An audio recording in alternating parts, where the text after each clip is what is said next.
रास्ते में आप फंस गए हैं खुले में। आपके दाईं तरफ इमारतें हैं और बाईं तरफ है पेड़। अगर मीटियर के धमाके से पैदा एयरबर्स्ट आपकी तरफ बढ़ा आ रहा हो तो आप क्या करते? ए, किसी गटर में लेट जाते। बी, छुपकर नजदीक मौजूद किसी बिल्डिंग की मदद से खुद को बचा लेते। या सी, किसी पेड़ के पीछे छिप जाते।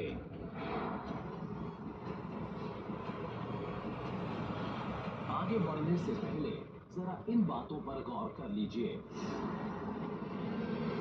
आप खुले में हैं और आपने अभी अभी आसमान में फटते एक मीटियर को देखा है और बर्बाद करने वाली एक शॉक वेव आपकी तरफ बढ़ी आ रही है। इस मीटियर की शुरुआत 16 मीटर के डायमीटर के साथ हुई।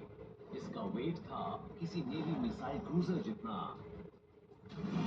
और इसकी रफ्तार थी 18 किलोमीटर प्रति सेकेंड। इसमें विस्फोट हुआ पृथ्वी से 23 किलोमीटर की ऊंचाई पर और इसके विस्फोट की ताकत किसी एटम बॉम्ब से भी 30 गुना ज्यादा थी। इसने जबरदस्त दबाव वाली एक बॉल को आगे बढ़ाया तकरीबन 1000 किलोमीटर प्रति घंटा की स्पीड से। किसी तालाब में पैदा हुई किसी लहर की तरह ये शॉक वेव पूरे इलाके में फैल गई। इतने बड़े आकार वाले मीटियर का पृथ्वी पर गिरना दुर्लभ घटना होती है, लेकिन ऐसा हो चुका है। नासा स्पेस में मौजूद सबसे बड़े आकार वाले 800 से ज्यादा एस्टेरॉइड्स पर नजर रखता है जो पृथ्वी से टकरा सकते हैं, लेकिन इस जैसे छोटे मीटियर नासा की नजर से बच जाते हैं और अर्थ के सर्कमफ्रेंस में पहुंच जाते हैं। ये पता नहीं चलता कि धमाका कितना जबरदस्त होगा, लेकिन इसके आने का पता चल जाता है।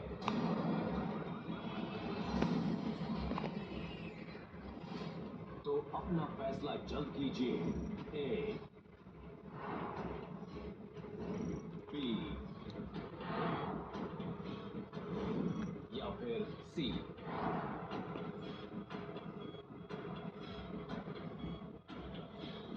अगर आप यहाँ होते तो क्या करते? धमाका होने वाला है तो आप सोचेंगे कि क्यों ना नजदीक ही मौजूद किसी बड़ी और मजबूत इमारत की पनाह ले ली जाए।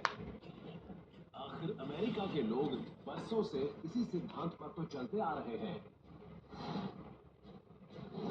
लेकिन जहां आप शरण ले रहे हैं उसके ऊपर एक जानलेवा चीज मौजूद है, वो है शीशा। जब शॉक वेव इससे टकराती है तो खिड़कियों से टूटते शीशे आपके ऊपर गिरेंगे। इस धमाके में इस शहर के 1,95,000 स्क्वायर मीटर आकार के शीशे चूर चूर होने वाले हैं। इतने शीशे से वॉशिंगटन मॉन्यूमेंट की सतह को 23 बार कवर किया जा सकता है।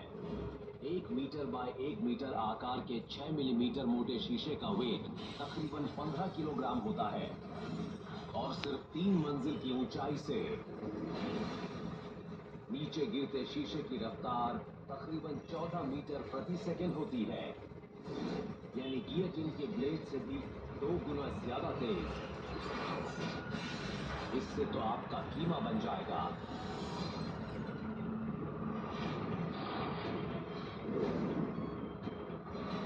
तो किसी बिल्डिंग के नीचे शेल्टर लेने का मतलब है टुकड़े टुकड़े होकर मरना। तो आप शायद किसी पेड़ के पीछे छिपना बेहतर समझेंगे। 1908 में एक बहुत बड़े मीटियर से हुए धमाके ने रशिया में दूर दराज साइबेरियाई बियाबान के नजदीक टंगस्का नदी के नजदीक वाले इलाके को दहला दिया था। तब इस जबरदस्त धमाके से किसी को कोई नुकसान नहीं पहुंचा था क्योंकि कोई भी उसके करीब नहीं था, लेकिन लगभग 8 करोड़ पेड़ उसकी बलि चढ़ गए थे। तकरीबन 2100 स्क्वायर किलोमीटर में फैला जंगल बर्बाद हो गया था।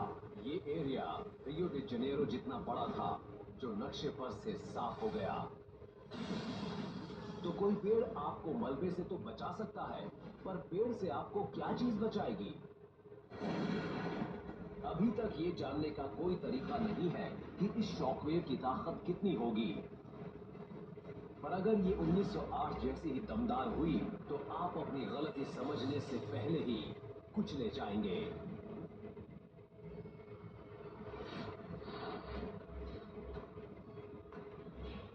तो ऐसे में आपको क्या करना चाहिए?